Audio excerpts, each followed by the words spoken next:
Let's start in South Africa. That country's business environment is dominated by union activity at the moment. So far in 2013, strikes have plagued the auto sector, gold mines, manufacturing and platinum.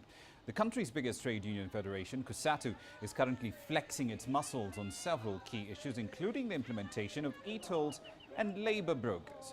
It's now coordinating its actions by going into towns like Klerksdorp in the northwestern province. This is seen by some as an attempt to shore up its membership, which traditionally lay in the manufacturing sector. Of late, however, its core base has been shifting and diminishing. The National Union of Mine Workers used to be the biggest union in COSATU. They now have a breakaway AMCU, it was from their own and so on.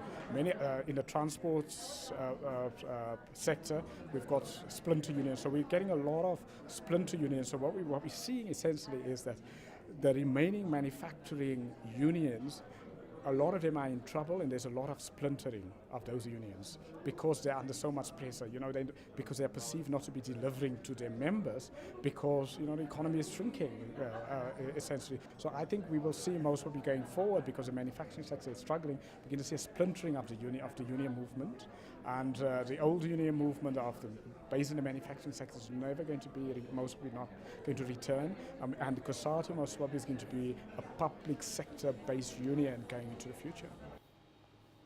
Now, Glencore Xstrata shares started trading at the Johannesburg Stock Exchange today following the commodity group's decision to broaden its base and appeal really to South African investors with a secondary listing at the JSE. Now, of course, the stock is also listed in London and Hong Kong. It traded at 53 rands and 94 cents a share by 12:40 p.m. That's roughly the equivalent of 326 pence after opening at 55 rands a share. Now, it was the most active share by value at the JSE. In London, however, Glencore Xstrata shares dropped by 1.9% to 325.1 pence, valuing the company at about $70 billion as far as market cap is concerned. Now, clearly, there's no doubt absolutely that South Africa's troubled mining sector got a shot in the arm earlier today with Glencore Xstrata's listing. That, of course, is the world's fourth largest diversified mining company. The company will be the third biggest listing on Africa's largest stock market, with a market cap of about 700 billion rand. But just how will this listing pan out, and what are the analysts saying? Here's CCTV's Sumitra Naidu with the answers. South Africa's mining industry has been grappling with labour issues and unrest for more than a year now, causing nervousness amongst international investors. Glencore Xstrata's secondary listing on the JSE is being seen as a move that could ease concerns and improve sentiment. We haven't had any good listings for a long time. We haven't had, and that's what a market is there for. To bring, like a supermarket or like any shop, you want new stock. You want something fresh. Glencore merged with Xstrata in May this year in a deal worth $41 billion, making it bigger than BHP Bulletin. It has coal and copper operations across southern Africa. The mining giant will take up the number 3 spot on the JSE. It's listed in London, and there's a secondary listing in Hong Kong. So this is a secondary listing.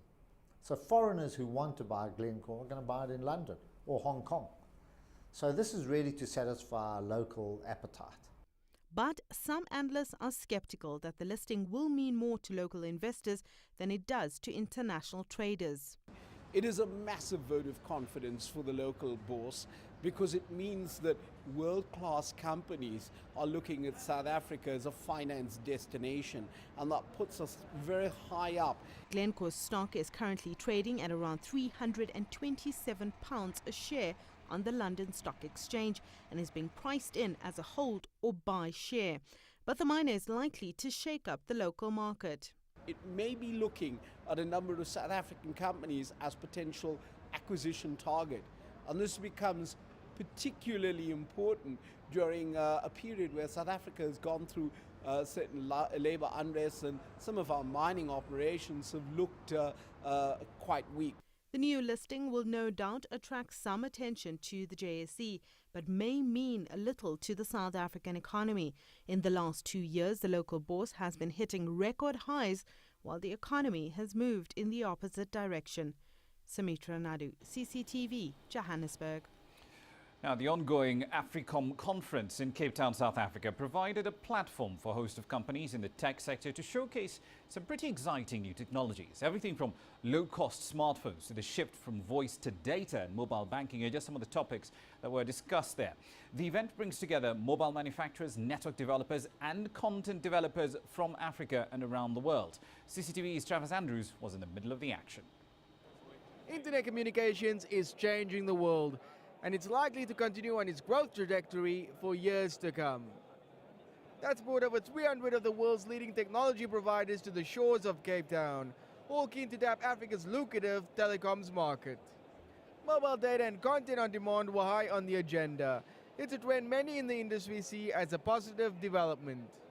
The biggest issue facing the telecoms market as a whole in Africa, especially in South Africa, and that's reflected in a lot of the discussions at AfricaCom, is the significant shift that's now happening from voice to data, where voice revenues are beginning to decline in some countries and data revenues continue to shoot up very fast.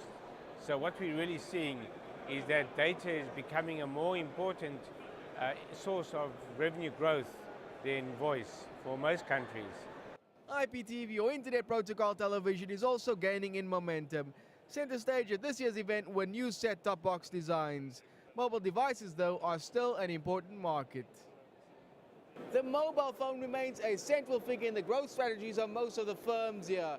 It's the end user who continues to shape and drive the market. Products on show included Huawei's recently released smartphone, the new Ascend P6. It's said to be a direct competitor to Apple's iPhone and Samsung Galaxy models. It's as much of a fashion lifestyle accessory as a powerful communication tool.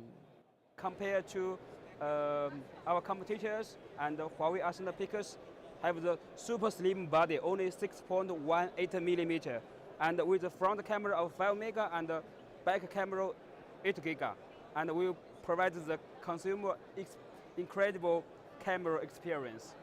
Mobile money, a real growth sector, has become a real phenomenon, with international money transfers via mobile devices exceeding $10 billion for the first time. There is a huge need to address the unbanked population and to leverage on the mobile asset, which is the end of every end user. And here you've got all kinds of phones, whether it be smartphone or feature phone. So the way we see it is really to help and enable people to transfer money easily using basic phones, secure channel, and this is going to help really in their day-to-day lives. With the eagerly awaited next generation of wireless broadband technology about to enter the market, consumers may find access to global connectivity and products that much more easier and affordable. Travis Andrews, CCTV, Cape Town. Now, mining news, of course, is really the biggest content coming out of South Africa today. Let's get some more analysis for you. CCTV Sumitra Naidu is live in Johannesburg. Miriam Bemardrins is also on the line from London. Sumitra, let's start with you. There were some protests earlier today at one of Amplat's mines. What's the latest on that? Well, that's right, Rama. Members of the community that's around the Mogalakwena mine, which belongs to Amplas, started protesting earlier today. They were dispersed by mine security when they started destroying mine property. Now, as we understand, the demonstrators were demanding that the company give them permanent employment. Amplat said that operations were not affected, even though some property had been destroyed. But the police had to maintain their presence in that area in case of any flare-up. Tensions are rising around the Platinum Belt. Yesterday, some AMCU members from Amplat went across the road to Northern Platinum, where members of NUM are striking to show solidarity. But they were also quickly dispersed. The Northern strike, of course, is now in its second week. Rama? Indeed. Miriam, coming to you in London off the back of incidents like what we've seen today. I mean, looking at the second half of 2013, commodity prices around the world are falling. You've got slower growth across emerging markets as well, which are a key market for these commodities. Are investors on your end of the world, given these labour issues as well, gloomy when it comes to South African mining stocks? Absolutely, Rama. You know, they're concerned about local authorities and jurisdiction over mining sites. Overall, the mining sector is not particularly competitive at the moment. Gold and platinum miners are under strain, facing significant costs and demand pressure on the back of softer prices, potentially crippling wage demands and, of course, access to things like electricity supply. In fact, expectations is that things like gold companies, for example, worldwide will continue to cut back on capital spending and exploration budgets in the coming years. That doesn't bode well for South Africa, and we can see that play out with everything from gold to platinum and diamond output all dropping in the last quarter, further contracting instead, essentially, in the mining sector. Indeed. Earlier today, at the start of trading, of course, of Glencore Xstrata share, Sumitra, the company CEO had indicated that it would essentially divest from Lonmin, selling off the 25% of the company that it holds. Do you have any idea when that divestiture will start? Yes, Rama. Well, Glencore did confirm today that it will sell off that 25% stake in Lonmin, but it didn't give firm details as to when it plans on doing it. But CEO Ivan Glasenberg did speak to some of the media at the company's listing on the JSE today, and you get the sense that the sale may come quite soon.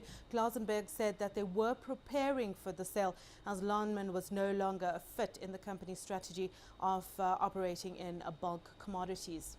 Finally, Miriam, given Glencore's express preference for brownfield merger and acquisition activity, do they have any targets in mind when it comes to Africa?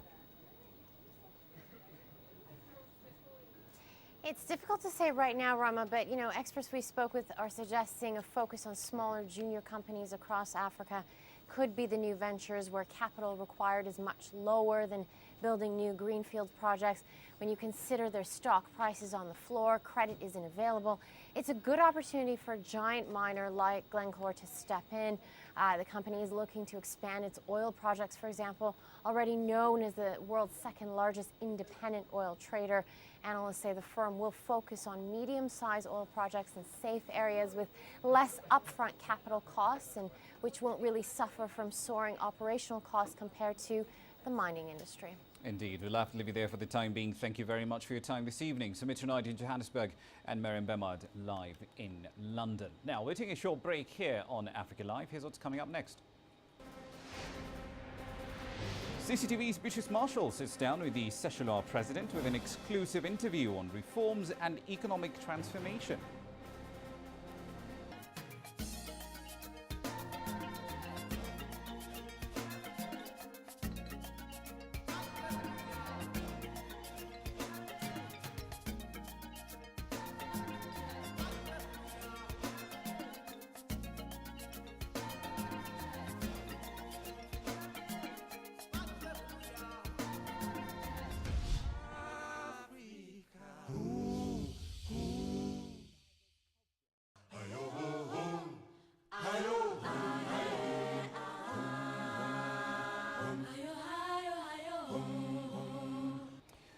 Now, let's start in North Africa. This week, we have seen a flurry of diplomatic activity between Egypt on one hand and Russia on the other. A high-level Egyptian delegation, as was mentioned earlier in this bulletin, visited Moscow this week, and that was followed by a return visit by Russian ministers. Now, while some say this could be the beginning of a new era of political and commercial ties between these two nations, the fact is neither one are close to what they were in the 50s and the 60s.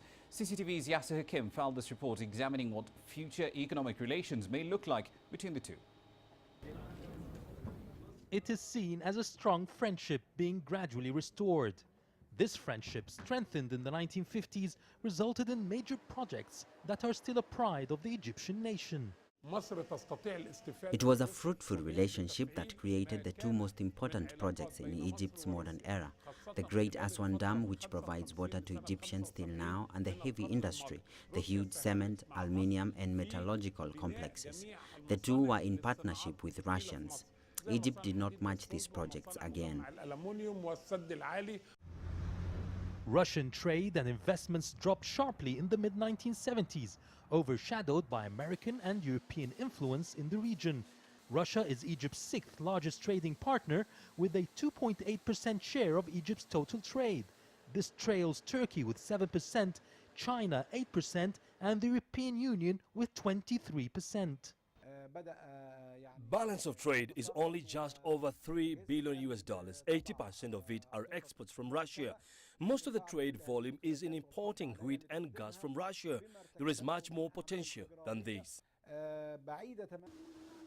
Observers say this potential can be realized in various fields. We can create a new partnership to establish new factories in heavy industry like before. We need it now.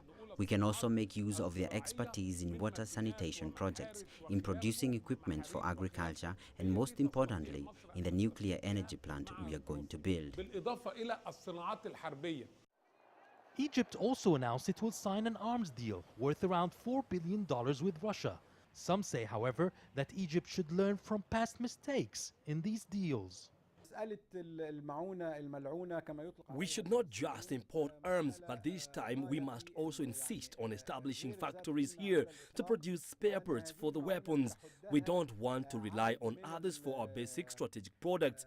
It's the mistake we did with the Americans and must not be repeated. Russia is back. This statement by one political leader reflects the sentiments of many concerning Russian relations with Egypt. The economic implications of this comeback, observers say, could be far greater than its political effects. Yasser Hakim for CCTV, Cairo. Elsewhere, Zambia's government, in partnership with Kagem Mine, the world's third largest emerald mining company, has held an auction for the precious green stones in Lusaka. Zambia's third local emerald auction started with the mining company aiming to benefit from sales of lower quality rough emeralds on display at the event. Now, Kagem, we should point out, is 75% owned by London-listed Gemfields, with the remainder being held by Zambia's government. It's looking to have this 5-day auction attract leading buyers of the precious gemstones from around the world. Zambia is aiming to position itself as an important hub on the international auction circuit. This year, the country has held 2 other local auctions in Lusaka. The first in April raised about $15.2 million. The second raised $32.5 million. And this week, the government hopes to get an even higher figure from this auction. Now, 5 years ago, the Seychellois President James Michel went on national television to make a groundbreaking announcement about a new course of economic action.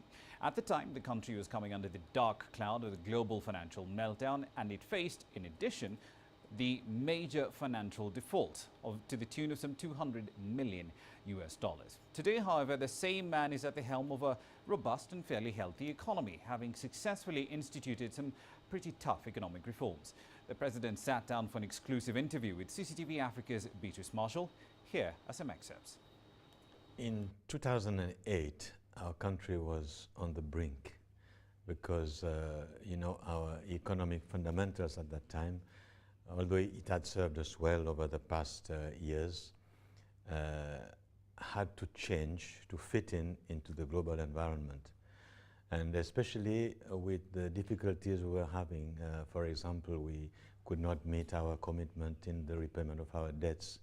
The shops were empty, and people had to queue to get some foreign exchange from the bank.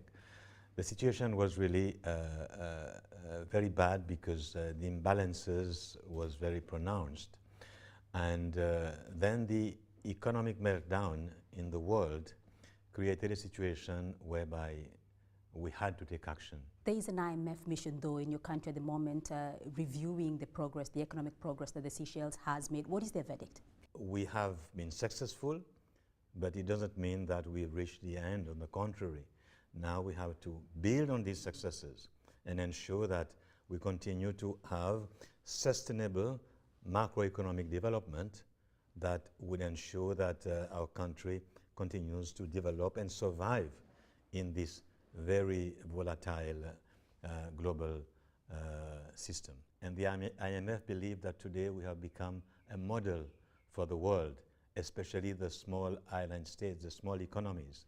And now they are asking us to go around the world, to be with them, to participate in meetings, to be able to showcase our achievements here. Tourism, though, and the fishing sector have been the mainstay of your economy. Which other sectors, though, are you laying emphasis when attracting private sector investment or when attracting foreign investment? I think there is a need for us to continue to develop this main pillar of our economy, and at the same time diversifying into other sectors. And fishing is one. And now I am actively promoting the concept of the blue economy. The blue economy, which I am promoting now, will ensure that we have sustainable development of our oceans in terms of fishing, in terms of the environment, in terms of tourism also, which is also an important element of that industry. And we also are looking in the promotion of the exploration of oil, because from studies that have been made so far, we have vast reserves of oil in our economic zone. So these are possibilities for the future. We have also an offshore financial industry, which we have been promoting. So we have diversification throughout in order for us to reduce our vulnerability on only one sector or two sectors of the economy. China is Africa's biggest single bilateral trading partner, has been for a couple of years now, and it's hoping to keep that slot even as GDP growth over there slows down. Kathy Yang was at the Second African Investment Summit in Hong Kong today to find out what impact China's slowdown and efforts at structural reform will have on its trade links with Africa. This is the stuff that brought China and Africa closer in previous years. Raw materials imported from Africa, helping fuel China's growth momentum. But with China's growth pace slowing, there are those who speculate whether the good times may have come to an end.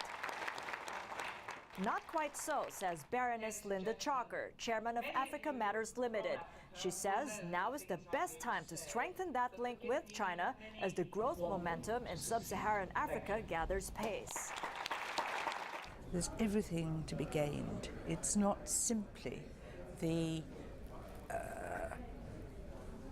resources.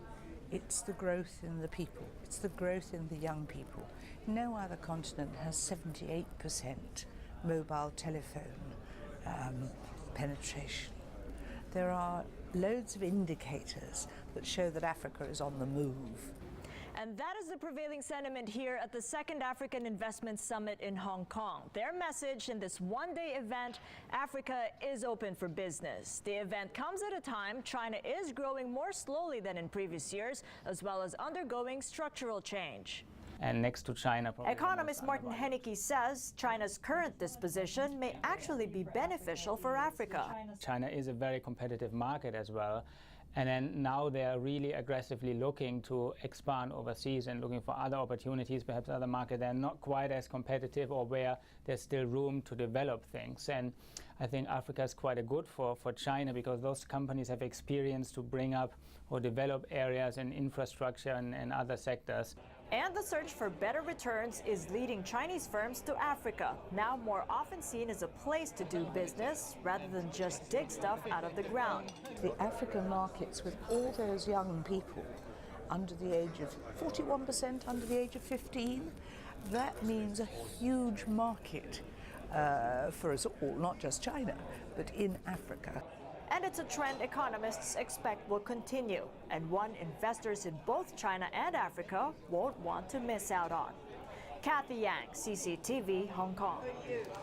Now, for the most part, the red numbers you're about to see on this board are related to quite a bit of uncertainty starting from the other side of the Atlantic. Once again, we're still not very clear on when exactly the Fed will start to taper, and that explains the numbers you're seeing all the way from Nigeria. The all-share index over there ending the day lower by 9/10. The all-share index in South Africa taking an even bigger beating, down 1.76 percentage points, and that, of course, will continue for as long as that uncertainty does persist.